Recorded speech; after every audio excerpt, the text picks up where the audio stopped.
Hi ಎಲ್ರಿಗೂ ನಮಸ್ಕಾರ. ಇವತ್ತು ನಾನು ಸಿಂಪಲ್ಲಾಗಿ ನನ್ನ ಮಗನಿಗೋಸ್ಕರ ರವೆ ಲಡ್ಡುನ ಮಾಡ್ತಾಯಿದ್ದೀನಿ.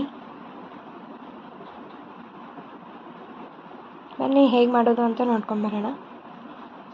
ಮೊದಲಿಗೆ ನಾನು ರವಾನ ಚೆನ್ನಾಗಿ ತುಪ್ಪದಲ್ಲಿ ಫ್ರೈ ಮಾಡ್ಕೊಂಡಿದ್ದೀನಿ.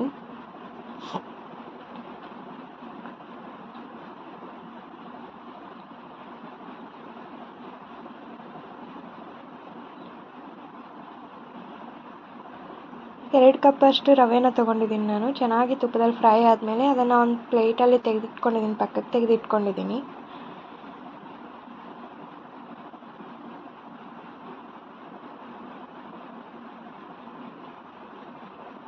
ಅದಾದಮೇಲೆ ಅದೇ ಬಾಣಲೆಯಲ್ಲಿ ಇನ್ನೂ ಸ್ವಲ್ಪ ತುಪ್ಪ ಹಾಕ್ಕೊಂಡು ಕೊಬ್ಬರಿ ಪೌಡರ್ನ ನಾನು ಹುರ್ಕೊಂಡಿದ್ದೀನಿ. ಹಾಗೆ ಎರಡು ಕಪ್ ರವೆಗೆ 1 ಕಪ್ ಕೊಬ್ಬರಿ ಪೌಡರ್ನ ತೊಗೊಂಡಿದ್ದೀನಿ. ಅದನ್ನು ಚೆನ್ನಾಗಿ ಹುರ್ಕೊಂಡಿದ್ದೀನಿ, ಹಾಗೆ ಫ್ರೈ ಮಾಡ್ಕೊಂಡಿದ್ದೀನಿ ಅದರಲ್ಲಿ, ಅದೇ ತುಪ್ಪದಲ್ಲಿ, ಅದೇ ಬಾಣಲೆಯಲ್ಲಿ. ಕೊಬ್ಬರಿ ಫ್ರೈ ಆದಮೇಲೆ ಅದನ್ನು ಒಂದು ಪಕ್ಕಕ್ಕೆ ತೆಗೆದಿಟ್ಕೊಂಡು ಅದೇ ಬಾಣಲೆಯಲ್ಲಿ ನಾನು ಸಕ್ಕರೆ ಪಾಕನ ಮಾಡ್ಕೊಳ್ತಾ ಇದ್ದೀನಿ. 2 ಕಪ್ ರವೆಗೆ ನಾನು 1 ಕಪ್ ಸಕ್ಕರೆ ಹಾಕಿದ್ದೀನಿ. ಒಂದು ಕಪ್ಪಿಗಿಂತ ಸ್ವಲ್ಪ ಜಾಸ್ತಿ ನೀರು ಹಾಕಿದ್ದೀನಿ ನಾನು. ಹಾಗೆಯೇ ಇದನ್ನು ಚೆನ್ನಾಗಿ ಪಾಕ ಮಾಡ್ಕೋಬೇಕು. ಒಂದೆಳೆ ಎರಡೆಳೆ ಪಾಕ ಅಂತ ಏನಿಲ್ಲ, ಹಾಗೆ ನಾನು ಮೀಡಿಯಮ್ ಸಕ್ಕರೆ ಕರಗೋಷ್ಟು ಪಾಕ ಮಾಡ್ಕೊಂಡಿದ್ದೀನಿ.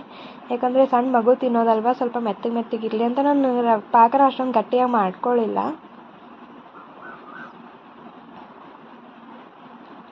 ಅದಕ್ಕೆ ಸ್ವಲ್ಪ ಇಲಾಚಿ ಪೌಡರ್ನ ಹಾಕಿದ್ದೀನಿ, ಫ್ಲೇವರು ಟೇಸ್ಟ್ ಚೆನ್ನಾಗಿರುತ್ತೆ ಅಂತ ಹೇಳಿಬಿಟ್ಟು.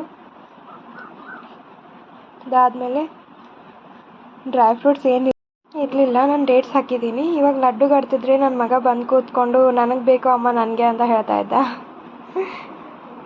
ನಾನು ತೊಗೊಂಡಿರೋ ರವೆಯಲ್ಲಿ ಇಷ್ಟು ಲಡ್ಡು ಆಗಿದೆ, 6ರಿಂದ 7 ಲಡ್ಡು ಆಗಿದೆ, ದೊಡ್ಡದಾಗಿ ಕಟ್ಟಿದ್ದೀನಿ ಅಂತ ಹೇಳ್ಬಿಟ್ಟು. ಚಿಕ್ಕ ಉಂಡೆಗಳಾಗಿ ಮಾಡಿದರೆ ಇನ್ನೂ ಜಾಸ್ತಿ ಆಗುತ್ತೆ. ಹೇಗೆ ಅನ್ನಿಸ್ತು ಅಂತ ಕಮೆಂಟ್ ಮಾಡಿ ಹೇಳಿ. ನೀವು ಟ್ರೈ ಮಾಡ್ತೀರಾ ಅಂದ್ಕೊಂಡಿದ್ದೀನಿ. ಚೆನ್ನಾಗಾದರೆ ಎಸ್ ಅಂತ ಕಮೆಂಟ್ ಮಾಡಿ. Thank you.